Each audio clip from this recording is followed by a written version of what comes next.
Guys, for this video, I'll be tackling a question I've been asked a few days ago, and this is the question. Why do you think a lot of relationship die or a lot of marriages break?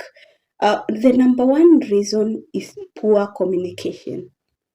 Regardless whether you have the spirit of Moses or whether you have, a lot of money or whether you are so intelligent, if you can't communicate effectively with your partner, it's going to be a downfall. So, how then does this come about?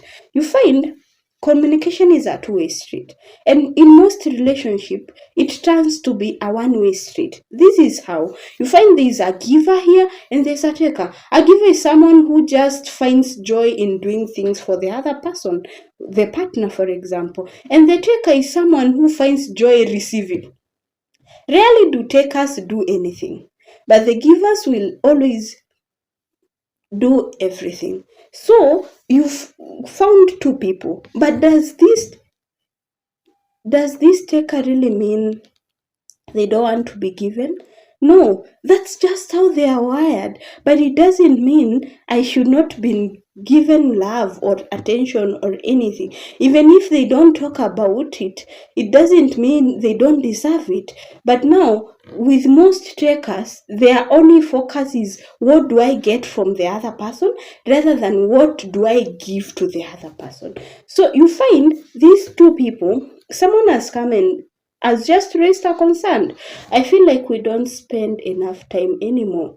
Now, these people who are so quick to respond or quick to answer or quick to just get done with that conversation. But now, does that really help in that relationship? It doesn't. You find I feel like we don't really spend a lot of time anymore. The other person's response is not something like, so what do you think we should do about it? The other person will say, so you want me to quit my job? That person hasn't spoken anything in regarding your job. He hasn't spoken about other things. It's just how he feels or how she feels. So when someone comes and says something like, I feel like we don't spend time anymore, the appropriate response would be, what do you want us to do about it? What can we do, or what can I do so that I make you feel that we can spend a lot of time together, or what can we do so that we can be spending a lot of time together? And you find now there is one thing that you should always know: people don't understand each other. Let me tell you, people are talking, but no one is listening. Everyone is talking this side and the other one. And you find even in arguments, instead of someone just stepping down to listen to the other person, you both people are just exchanging words. But are you really helping the situation? Absolutely not. Because when you're busy talking and not listening to the other person, it just means you're not coming to a win-win situation. Rather, I win, they lose. Who cares? And another thing, how do you create now this understanding situation? By trying to listen more. I always say listen and listen and listen. When you hear a lot about your partner complaining about something, don't be so judgmental about how they feel or what they did wrong. Don't be so quick to judge them. Just listen. Where is that fear coming from? Where is that feeling coming from? Where is it stemming from? It could be really you are not doing your part as you should, and it's really affecting the other person.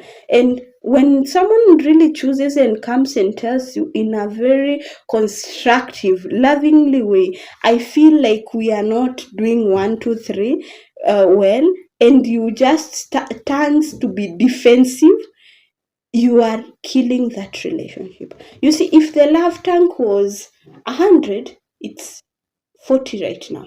And the next time you do it, it's 20. You do it, it's 0. And you start wondering, why is my relationship not working? It's because you don't listen to the needs of the other person. Listen, listen, and listen.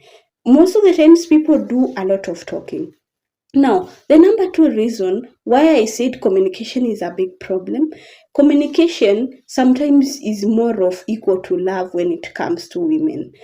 It doesn't matter how much you confess you love this girl of so and so, or this lady, or this woman. If you are not communicating with them, they just start losing interest. You know, if you're not checking up on them frequently, you're not trying to understand how they feel, you're not listening to them, they just lose interest very quickly. So you find care, concern, communication is more of love when it comes to women. Now, how do you go about it? When they want to talk to you, just sit. If it's not a good time, it's good something you say something like now is not a good time, how about I create a nice time so that I can listen to you without distraction, and then you sit down and listen. Sometimes when someone comes and tells you, oh, I'm having an headache, and it's coming from a woman, believe you me, one, they just want you to listen. It's not the headache. But now most men out here will be like, should I buy you painkillers? She didn't ask for painkillers. Goodness. It's just that she was trying to break the ice, and I'm having an headache. Ask the question, do you want me to listen or do you want a solution? Exactly. As in, do you want me to listen to you or do you want a solution? When you ask that question, if it's someone who is honest, I just had something to tell you, or something has been bothering me, or someone just hurt me this day and it's just giving me headache. And most of the times, even after that conversation, you find the headache is no more. So you come to realize it's not about the headache, it's about you listening to them. Now, another thing, I've spoken on the lady's perspective, but does that really mean communication doesn't matter to men? No. But now you find most men close up. They don't talk to their partners. And this stems from constant criticism. When a man is constantly being criticized by the partner, the very person who they should believe in them, they start doubting themselves, and they start looking for someone who will give them the peace and the ample time to listen to them. You know, maybe he might come home and the business is really taking a toll on him. Instead of asking, hey, how was your day? I can see you're so tired. Has the business been taking toll on you? The woman will be like, aha, we need school fees. I'm not saying school fees is a bad idea, not really, but rather I'm saying focus on things that are really going to help, and focus on the timing. How do you go to tell someone who has had a very long day that you need school fees without even listening to them? And then you wonder why my partner doesn't talk to me but talks to other people, because you don't provide that ample atmosphere. Now, lastly, why do communication break a lot of relationship? Now, there are these trends of gaslighting, silent treatment, ghosting. Maybe a partner has done something wrong and you feel, oh, you know what, I'm not gonna talk to that person anymore. Is that really someone who you wanted to spend your life with? Because they will always do things wrong, they are not perfect. Or maybe someone comes and tells you something and you're like, I don't feel like talking to them. I need space. And you need space, it's space for weeks, for months, and then you wonder why your relationship is not working, why your marriage is not working. It's because of that simple problem, communication. So now, most of the times you find people are in the same houses, but they can't even talk to each other. And I'm not saying things to do with come eat supper or the baby is sick. No, I'm saying real intimate, heartfelt conversations. Conversations like, how does this other person feels? How was your day? What really bothered you? What are your fears? How can I help you face your fears? Real issues that are happening in the society. Those are the communication issues that should be addressed. Not like, come, the breakfast is ready. Someone comes, eats, goes. The other one comes, eats, goes. Okay, let's go to work. They go. They come back in the evening. No one has bothered to check on the other person. No one cares whether the other person is dead or alive. You come back again. It's the same routine. It's just routine after routine after routine. And you wonder why things are not working out. It's because you don't create time to have those heartfelt conversations, those intimate, long discussions, those discussions that you've really been avoiding. Those are the discussions you should be having. And you find most of the times these discussions are the reasons why most marriages work and others don't. Because people spend time together trying to understand what does my partner want? What are their expectations?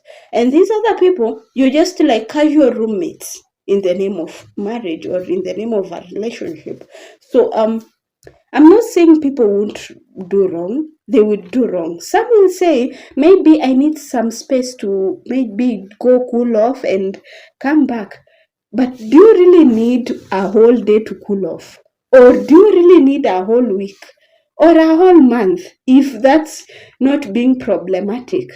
No, you just need a few hours or a few minutes, go cool off, come back, then be sober-minded to continue with the conversation where you left.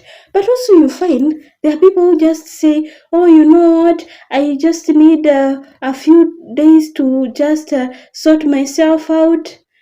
You're putting the other person in a very confusing situation. They don't know if this one is going on or this one is not. They don't know what they did wrong. And you find the other person will always be blaming themselves. Maybe I did something wrong that warrant them to just, not want to talk to me. But really, it's not, they did nothing wrong. It's just your poor conflict resolution methods. Gaslighting, silent treatment, ghosting, they are poor conflict resolution methods because you're running away from the reality. And the reality is facing the problem at hand. How do we deal with 1, 2, 3? We deal with 1, 2, 3 by 1, 2, and 3. And not things like, oh, I need days to cool off, I'll just call you. You're putting the other person in a very awkward situation. Or I need just some space, like a month or so. I understand when it comes to issues that are so, so ingrained, like abuse, like infidelity. But when it comes to minor issues and you still need a whole month, my friend, you're not serious in that relationship or marriage. You're just sowing seeds of divorce, of toxic relationships. So basically, let's stop sowing seeds. Let's listen more. Let's understand each other more. And the 80-20 rules applies everywhere. Listen 80% when the other person is talking. Don't be so fast to defend yourself, or don't be so fast to talk, to just give solution. Maybe the other person didn't need a solution. Someone comes and tells you, oh, you know what, my business is really stressing me. And you're like, oh, why don't you do business like so and so does them? They didn't ask you a solution. They just needed your reassurance. You know what? The business will be well. Just take heart. I believe in you. You know, when someone tells you that, even if you're facing mountains, you will feel like, this is a very small thing. So definitely listen more, understand more. And lastly, guys, don't forget to like our videos, subscribe to our channel, and hit the notification bell. Okay? Bye bye.